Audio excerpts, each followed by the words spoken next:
Asómese a esta ventana al sonido, un espacio preparado para su encuentro con la música. Déjese cautivar por la diversidad sonora que le presentamos.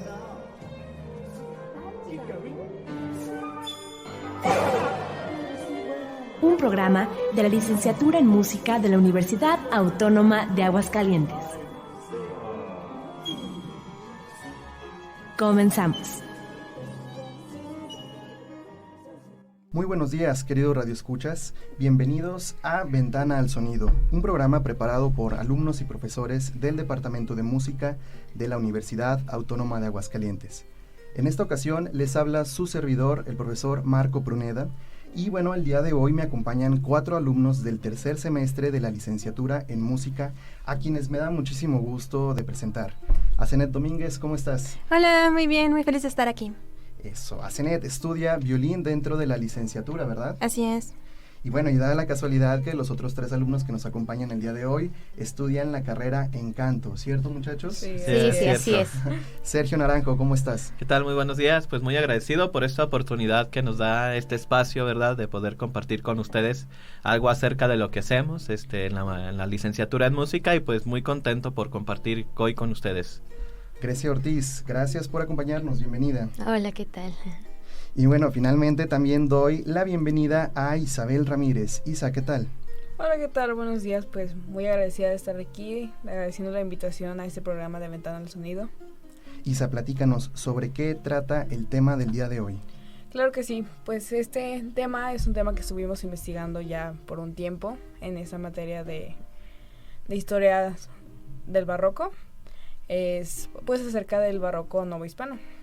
Así es, y es que pasa algo muy interesante, queridos radioescuchas. Aquí los compañeros seguramente estarán de acuerdo con el comentario, y es que tenemos grandes nociones de la cultura mexicana y de América Latina en general antes de la conquista, es decir, tenemos una idea de lo que ocurre en la cultura prehispánica, incluso de las culturas antes de Cristo. Pero ¿qué pasa? Parece que tenemos un hueco gigante a partir de la conquista y no volvemos a saber nada de la cultura mexicana, sino hasta mucho después de la independencia, hacia finales del siglo XIX, lo que también en música denominamos el romanticismo, ¿verdad?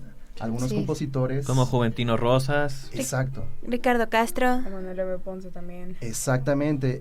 Y ya a partir de ahí ya tenemos una clara idea de lo que ha sucedido en nuestro país de forma artística. Sin embargo, en este hueco decimos, bueno, ¿y qué pasó? ¿No existió la cultura y el arte? Y pues obviamente sí existió, pero pasa algo muy interesante, y es que cuando ocurre la independencia en 1810, viene todo un rechazo total por lo español y por toda la cultura colonial, de modo pues que por desgracia muchos edificios son demolidos y todo lo que es el arte virreinal, mucho es destruido y otro simplemente es guardado. Por eso es que no sabemos nada de todo lo que ocurrió en ese tiempo. Pasan 100 años, viene la Revolución Mexicana y continúa este rechazo por lo español aún más fuerte, pero paradójicamente viene también una intención de recuperar la esencia realmente mexicana. Entonces se va hacia lo indígena, se busca entonces recuperar la cultura indígena y recuperar la cultura mexicana que ha ocurrido desde 100 años atrás. Entonces, aunque hay un rechazo español, se busca o se procura nuevamente el arte virreinal o novohispano. Entonces es algo paradójico, pero bastante interesante. Y pues bueno, vamos a entrar de lleno con este tema. Y Sergio, ¿sobre qué nos vas a platicar? Sí, pues estuvimos investigando, ¿verdad?, acerca sobre los antecedentes, porque pues nosotros aquí el pueblo mexica tenía la oportunidad solamente en su idioma, ¿verdad?, de conocer su cultura. La conocían muy bien, conocemos parte de su cultura, pero ellos fueron conquistados. Recordamos la historia, ¿verdad?, ahí con Hernán Cortés en 1521 y la conquista de los mexicas. Fue algo muy triste para estos pueblos perder algo de sus raíces. Recordamos, fue una brutal guerra que tuvieron ahí en la Nueva Tenochtitlán, en Teotihuacán. Y se dice, ¿verdad?, que esta ciudad fue tal el destrozo que hubo en ella que tardaron años en reconstruirla. Aún la sangre de la ciudad parecía sangre. Entonces, hubo un rechazo por los primeros años en la conquista sobre los pueblos indígenas, de los indígenas hacia los españoles, ¿verdad? Entonces, en ese periodo se le conoció como el periodo virreinal, donde España, que ya estaba teniendo ideas nacionalistas, ¿verdad?, formó su imperio y a esta colonia le llamó la Nueva España, y hubo el periodo virreinal, donde pues mandó gobernadores prácticamente que estuvieran gobernando estas nuevas tierras, estuvieran proveyendo todos los recursos que de aquí se conoció, el cacao, conocemos el chocolate y otras frutas, verduras. Pero más que eso, ¿verdad?, ellos también querían que las personas, o como ellos les llamaban los naturales, también supieran de las doctrinas y la religión que ellos tenían desde Europa y estas corrientes del pensamiento. Todavía teníamos para ese entonces que tenía la corriente del Renacimiento, donde hubo un despertar a regresar a aquellas culturas grecorromanas, Grecia y Roma, ¿verdad? Entonces no fue la excepción que en la Nueva España ellos trajeran estas nuevas corrientes ideológicas, tradiciones que ellos querían que conocieran los pueblos indígenas, ¿verdad? Aunque sabemos no hablaban el mismo idioma, se hablaba aquí el náhuatl y conocemos otros idiomas que manejábamos, pero hubo un par de aguas en la historia cuando vinieron los franciscanos. El primer franciscano, ¿verdad?, eran religiosos que enviaron desde España a poder aprender de la cultura mexica, y el primero de los importantes que se menciona en la historia es Pedro de Gante. Él era un músico, él era un sacerdote también de la orden de los franciscanos, que llegó aquí en México en 1523. Se dice, ¿verdad?, que él fue invitado por su gran capacidad que tenía. Era un músico franco-flamenco. Para los espectadores eran músicos que venían de una región de Francia y Bélgica, así se le conocía a esos músicos en el Renacimiento. Entonces él pudo venir, y un año después arribaron 12 franciscanos que empezaron a conocer las culturas de aquí de nuestro gran México, ¿verdad?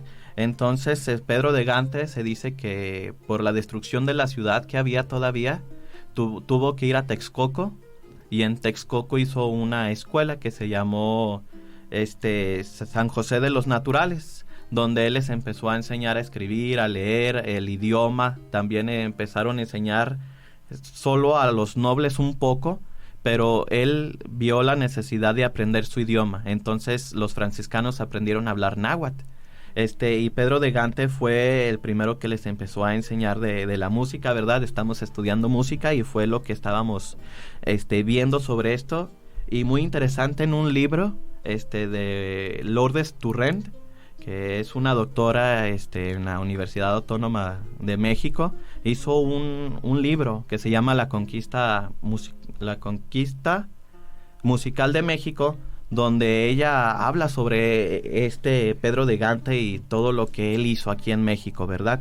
Entonces, dice la historia que en 1529 Pedro de Gante hizo una fiesta donde les permitió a los indígenas volver a tener parte de sus ceremonias, porque sabemos la religión católica y la iglesia que se impuso en México no aceptaba los dioses paganos que tenían y los sacrificios humanos.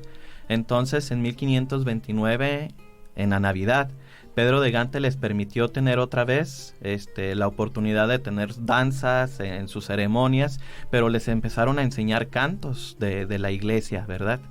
Algo así muy, muy parecido, Sergio, como lo que vemos en nuestras tradiciones actuales. ¿Cómo se le llaman a estos danzantes? A los matlachines, ¿verdad? A los matlachines, exactamente, Sergio. Y bueno, es una tradición que permanece hasta nuestros días, donde vemos esta combinación tanto de esta doctrina católica proveniente de Europa y las tradiciones que se practicaban aquí en nuestro país previo a la conquista. Entonces, bueno, interesante, ¿no? Como cosas tan antañas permanecen en nuestros días. Sí, y entonces pasó que nos dice que los primeros indígenas, los niños, empezaron a aprender sobre esta nueva religión que los franciscanos les tenían, porque ellos pensaban que era mucho más fácil a un niño que nunca había aprendido nada de religión enseñarle algo nuevo que a aquellos ya grandes, ¿verdad?, que estaban resentidos por haber sido conquistados.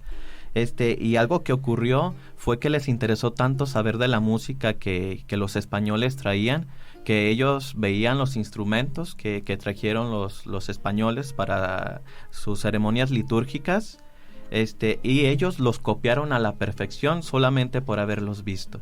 Entonces ellos estaban dedicados a la música y fue algo que aprovechó Pedro de Gante y los franciscanos al enseñarles música.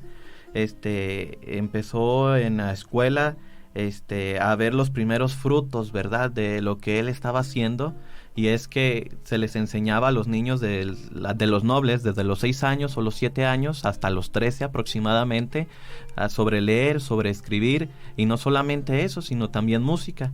Ellos empezaron a componer y les permitían participar en coros. Entonces ese es uno de los antecedentes que tenemos de los indígenas, ¿verdad?, que estuvieron aquí en México, y pues es bien interesante.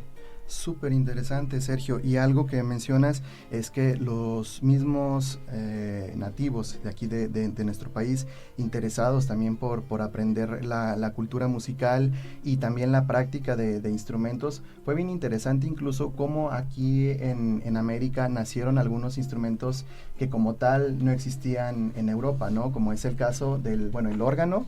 El órgano que en aquel tiempo los traían o los más bien eran hechos en Alemania. Era muy difícil traer un órgano alemán hasta a nuestro continente. Entonces fue que surgieron otros instrumentos nuevos, ¿no?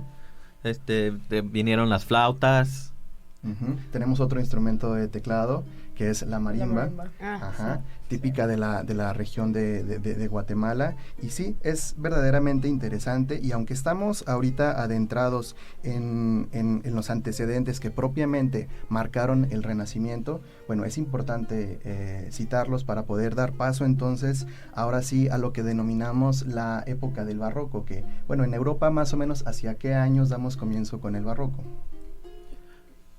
El barroco empieza en 1600. Correcto. Sí, entonces vamos a dar paso a Zenet, a uno de los primeros compositores, ¿no? De los que sabemos que estuvieron aquí en México. ¿De quién se trata? Claro, uno de los primeros compositores de los que vamos a hablar es Gaspar Fernández. Él no nace en México, nace en Portugal en 1566 y muere en Puebla en 1629. De él conservamos las obras gracias a que hizo una compilación de música.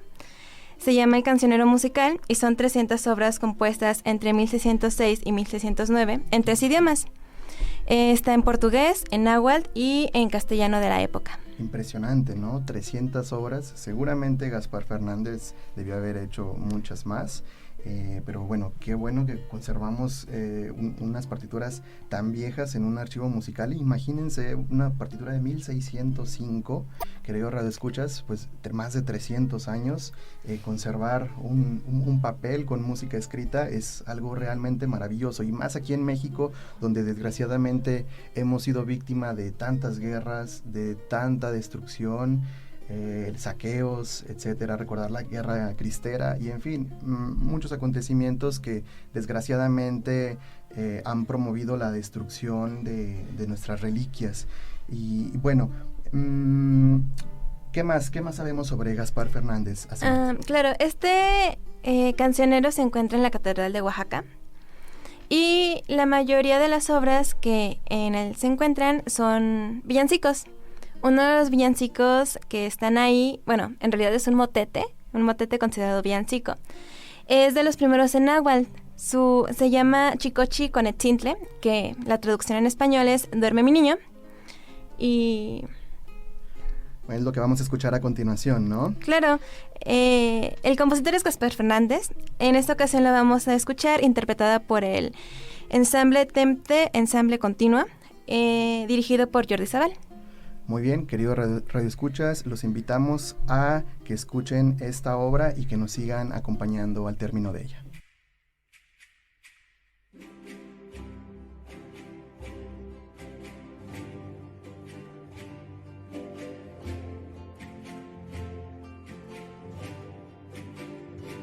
Chico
estamos de vuelta en este programa Ventana al Sonido y bueno, si nos acaban de sintonizar, les compartimos que estamos tratando el tema del barroco mexicano. Este interesante tema donde estudiantes de la licenciatura en música nos cuentan cómo fue la música durante este periodo, porque bueno, al escuchar barroco a lo mejor se nos vienen nombres de músicos europeos tan importantes como Bach, Vivaldi, Händel, pero bueno, es importante también saber qué ha sucedido en México durante este tiempo del barroco, y es que también tenemos grandes genios. Hace un momento escuchamos a Gaspar Fernández y pues ahora está aquí con nosotros Isabel, quien nos va a hablar de un par de compositores más. Sí. Claro que sí, bueno, el siguiente compositor que les tenemos es Juan Gutiérrez de Padilla. Este gran compositor nació en Málaga en 1590 y murió en Puebla en 1664. Este compositor fue maestro de capilla de la catedral en Puebla y fue un prolífico compositor de villancicos. También compuso varias misas y piezas en latín, pero su fuerte eran los villancicos. Pero de este compositor realmente no se conservan demasiadas obras. Y también tenemos a Francisco López de Capillas.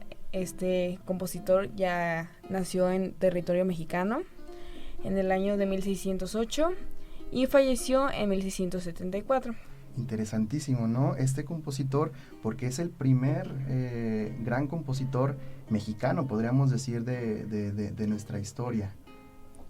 Sí, así es. De hecho, pues, como dato curioso, para ser maestro de capilla, pues, se tenía que concursar entre, pues, diversos otros participantes. Aspirantes, ¿verdad? Claro, y él fue el primer mexicano, el primer compositor nacido en territorio mexicano en ser maestro de capilla de la Catedral Metropolitana de México. Así es, en efecto. Y bueno, tenemos una obra que vamos a escuchar de Francisco López Capilla, ¿cierto? Sí, así es. La obra es Gloria de la Misa de Batalla a 6 voces. La escucharemos interpretada por el ensamble vocal de Profundis, dirigido por Cristina García Venegas. Bien, nada más como dato adicional, yo quisiera agregar sobre esta misa que, bueno, Francisco López Capillas, el tema que utiliza para la composición de esta misa batalla o misa de batalla está basada en una canción famosa francesa titulada La Guerra de la Batalla de Marignan, del autor Clement Janequin. Janequin fue un compositor de cámara del rey de Francia de aquellos años, y bueno, lo que vamos a escuchar ahora solamente va a ser el Gloria de esta misa. Vamos para allá.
Ventana al Sonido.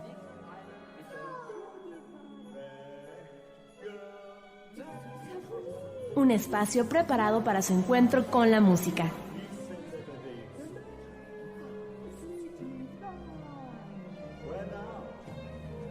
Continuamos.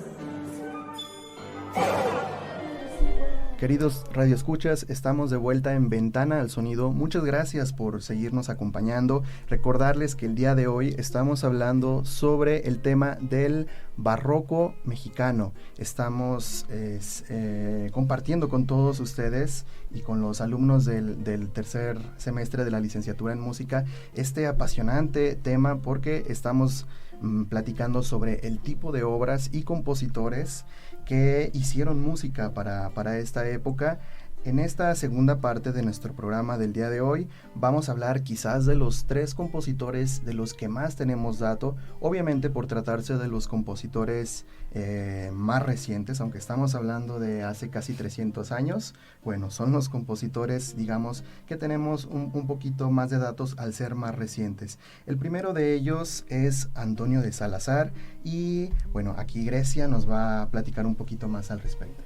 Sí, bueno, Antonio de Salazar nació en España, aproximadamente en 1650, ya que de él no se tiene una fecha certera, pero aproximadamente en 1650, y murió en 1715.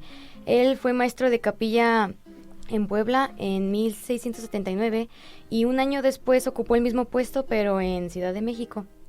Su estilo musical es más propio de la escuela española del siglo XVII y compuso acompañamientos para villancicos atribuidos a Sor Juana Inés de la Cruz, quien fue una escritora muy importante novohispana. Así es, de hecho contemporánea, ¿no? A Antonio de Salazar. Y pues bueno, de Sor Juana Inés de la Cruz, cuántas cosas no podríamos decir, ¿no? Al respecto, sobre ella. Sí, pues por ejemplo, ¿verdad? La tenemos ahí en los billetes, ya, si no, bueno, que ya no la van a quitar. Para empezar, ¿eh? Sí, ¿Por si qué no nos quieren quitar a Sor Juana Inés de la Cruz de los billetes, muchachos? No entiendo. Sí, ¿verdad?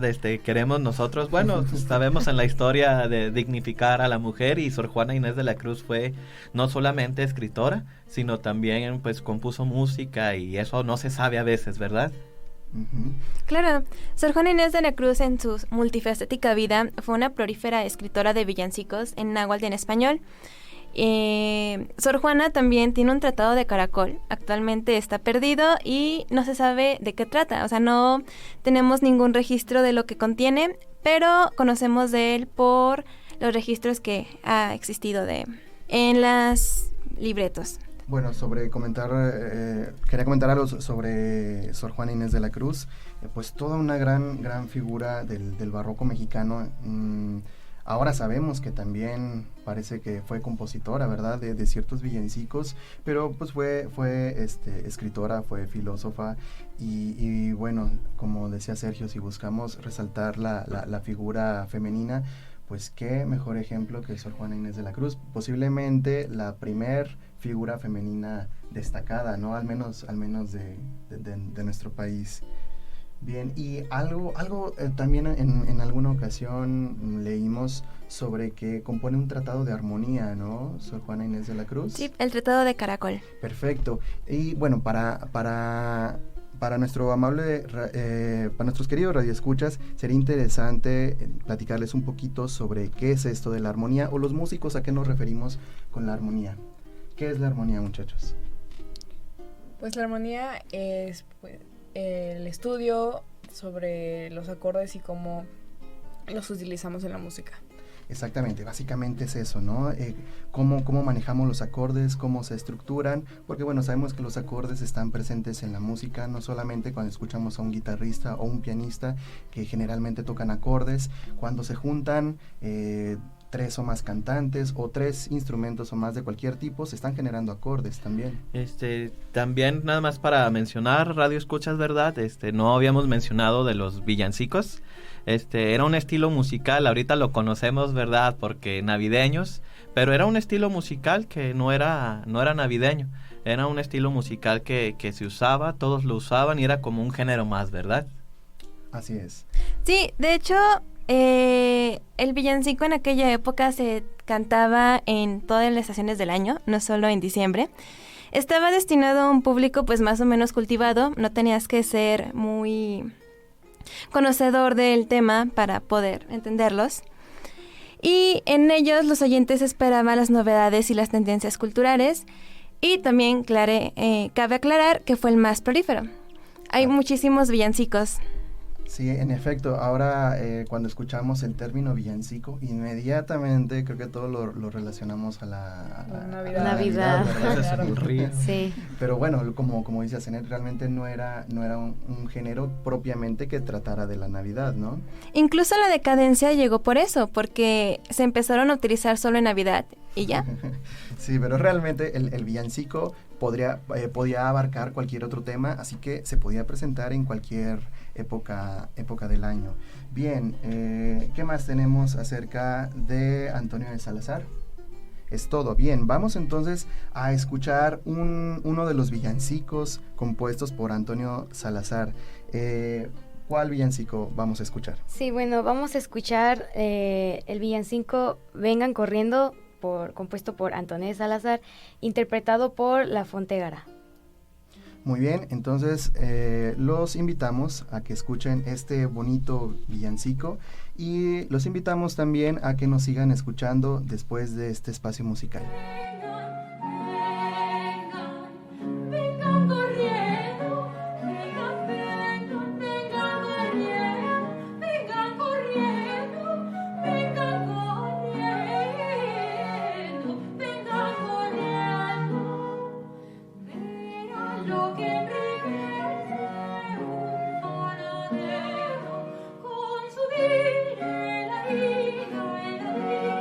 Por estos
Continuamos con Ventana al Sonido. Muchas gracias por seguirnos acompañando. Y bien, pues vamos a pasar ahora quizás a la parte más esperada por todos aquellos que se apasionan por el barroco mexicano o el barroco novohispano. Y es que viene uno de los compositores, quizás el más grande genio y representante de la música del barroco mexicano, que es Manuel de Sumaya. Y es que, bueno, para mí es un poquito inevitable hacer una comparación. Si pensamos en Manuel de Sumaya y su maestro, que fue Antonio de Salazar, para mí es un poquito inevitable compararlos con el genio de Haydn y de Mozart, dos de los máximos exponentes del clasicismo musical europeo.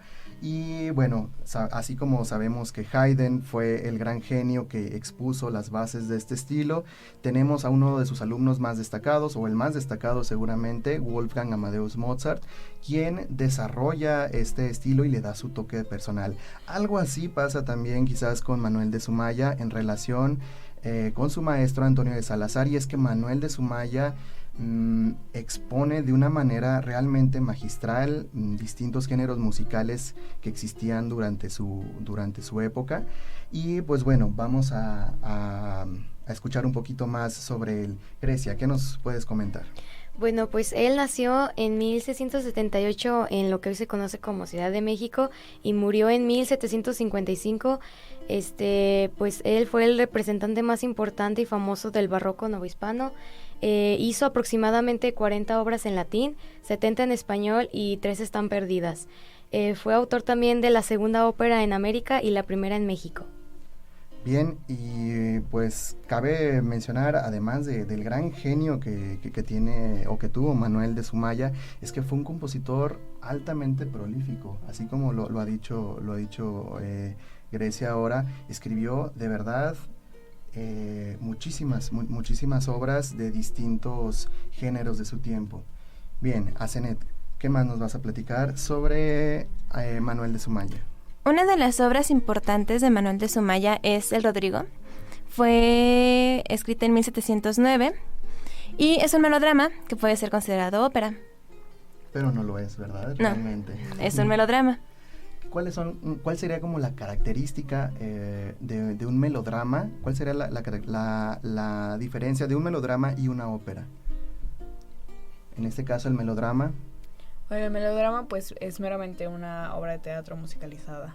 Como tal, ¿no? O sea, una obra común y corriente como la que podríamos escuchar y ver en un teatro, simplemente pues está musicalizada en algunos segmentos, cosa que no sucede en la ópera, ¿verdad? ¿Cuál es una de las características de la ópera? Sí, ¿verdad? Pues en la ópera tenemos varios segmentos en los cuales hay arias, hay coros.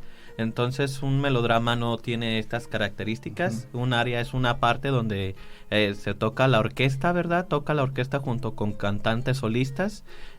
También hay otras partes en la ópera, como son el recitativo, que es una parte que le da fluidez a la obra que se está haciendo, ¿verdad? En efecto, podemos decir que una ópera, el 100% del tiempo está musicalizado y cantado, ¿no? Así es. Todo, los diálogos absolutamente al 100% son cantados, y en un melodrama no, es una obra de teatro donde puede haber momentos que son hablados y momentos en los que puede ser cantados. Y hacemos esta diferencia porque, bueno, como ya han mencionado aquí tanto Asenet como Grecia, Manuel de Sumaya escribe El Rodrigo en 1709 y se le considera, como tal es un melodrama. Hay quienes lo atribuyen un poco a ópera, pero si nos vemos un poco puristas, pues realmente sería un melodrama. Y hacemos esta diferenciación porque también Manuel de Sumaya escribe óperas, ¿no? Sí, él escribió la primera obra en México y la segunda ópera en América. Así es, como dato podemos decir que la primera ópera en América ocurrió a cargo de Tomás de Torrejón y Velasco. ¿Recuerdan el nombre de esta ópera?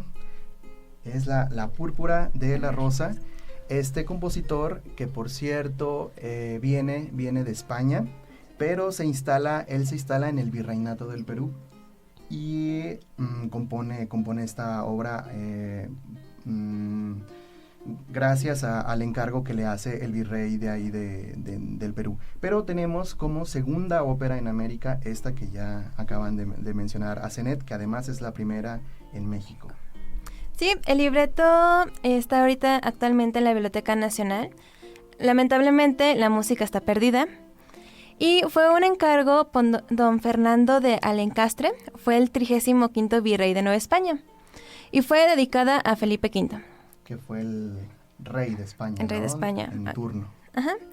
La Parténope aparece en la mitología griega, siendo una de las sirenas que trató de conquistar a Ulises. Silvio Stampiglia, el creador del libreto, la adapta para ponerla en esta ópera. Exacto. Que bueno, como dato curioso, este libreto lo utilizaría otro compositor famoso, ¿no? Del barroco después. Sí, pues el famosísimo Händel. Ni más ni menos que Händel, o sea, una gran figura como Händel utilizando un libreto que se utilizó en una ópera en México. Seguramente fue una excelente ópera, ¿no? Sí. Yo creo, pues sí. Yo creo que sí. Ojalá la pudiéramos escuchar, pero bueno, ya y como lo han mencionado las compañeras, solamente se conserva el libreto, las partituras ya no las tenemos. Nos vamos a quedar por lo pronto con esa duda, ¿no? De cómo hubiera sonado esta gran primera ópera mexicana. Pero bueno, vamos a compartir con nuestro amable auditorio otra de sus obras, ¿no? Para escuchar El gran genio de Manuel de Sumaya. ¿De qué obra se trata? Bueno, a continuación vamos a escuchar la Misa a 8 de tercer tono, interpretada por la Capella Cervantina y dirigida por Horacio Franco. El gran Horacio Franco, ¿no? Flautista y director mexicano. Bien, y simplemente nada más acotar a lo que ya mencionaron, que vamos a escuchar de nueva cuenta en esta misa únicamente el Gloria, con la intención, querido público, de que si escucharon en la primera parte del programa el Gloria de Francisco López Capillas, ahora escuchemos el Gloria de Manuel de Sumaya y notemos cómo hubo un gran cambio en pocos años entre un compositor y otro. Estos cambios también los podemos notar en los compositores europeos barrocos, y lo mismo vamos a notar acá, y se va a ver muy claramente este auge instrumental que ocurre no solamente en México, sino también en toda Europa, y cómo la cuestión del estilo del concertato, los contrapuntos, tiene mucho que ver esto. Se nota, se siente mucho el estilo incluso ya de compositores como el que mencionaba Grecia, como Händel. Bien, vamos a escuchar entonces este Gloria.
Bien, estamos de vuelta en Ventana al Sonido. Gracias por acompañarnos el día de hoy en este apasionante tema del que verdaderamente vale la pena seguir estudiando, investigando, porque a pesar de que ya hubo este redescubrimiento por el arte novohispano, seguramente habrán muchas cosas todavía ocultas, mucha música que faltará de editar, seguramente mucha literatura también guardada y por qué no una que otra obra de arte visual también por ahí escondida todavía en alguna pinacoteca de algún templo o en algún cuarto por ahí, ¿no? Bueno, vamos a hablar sobre el último de los compositores que aquí los estudiantes del tercer semestre de la licenciatura en música han estudiado para compartirlo con todos ustedes, radioescuchas.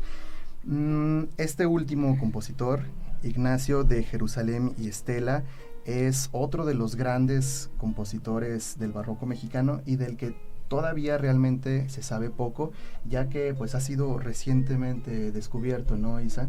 Sí, así es, pues Ignacio de Jerusalén y Estela, como quien dice, es la novedad porque hasta muy recientes fechas es cuando se han descubierto pues varios de su material de composición. Y bueno, hablando de la vida de este compositor, él nació en Nápoles en 1707 y murió aquí en México en 1769. Este compositor era violinista y llega a México en el año de 1742. Fue maestro de capilla de la Metropolitana Catedral de México en 1749. Y bueno, sus contemporáneos lo conocían como el milagro musical por lo prolífero que era para componer. Y tenía, pues, parte de su repertorio eran obras en castellano y en latín. Correcto, muchas gracias, Isa. Y pues bueno, con esto nos estamos despidiendo, no sin antes agradecer la presencia de Isabel, Grecia, Sergio y Asenet. Muchas gracias, chicos. Muchas gracias, Marco, por también compartir con nosotros este tiempo y a los espectadores, ¿verdad? Gracias a ustedes. Ha sido un gran esfuerzo por parte de ellos en la preparación de este tema. Muchas gracias, muchachos. Asimismo, les agradezco a ustedes, amables radioescuchas, por el favor de su atención. Les recordamos que Ventana al Sonido se transmite todos los domingos a las 11 de la mañana y se retransmite los viernes a las 12 de la noche. Pueden hacernos llegar sus comentarios al correo ventanaalsonido@gmail.com. También pueden seguirnos en nuestras redes, en Facebook y en la plataforma de iVoox nos pueden encontrar como Ventana al Sonido UAA. Y finalmente, en Twitter también estamos como @ventanaalsonido. Finalmente, quiero agradecer también a los encargados de controles en cabina y editores de audio por su gran ayuda. Un servidor, Marco Pruneda, les da las gracias y los invitamos a que continúen en la señal de Radio Universidad. Hasta la próxima. Por hoy cerramos esta Ventana al Sonido, el espacio preparado para su encuentro con la música. Un programa de la Licenciatura en Música de la Universidad Autónoma de Aguascalientes.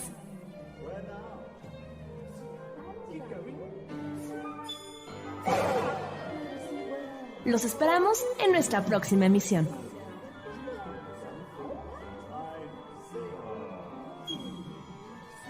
Ventana al Sonido.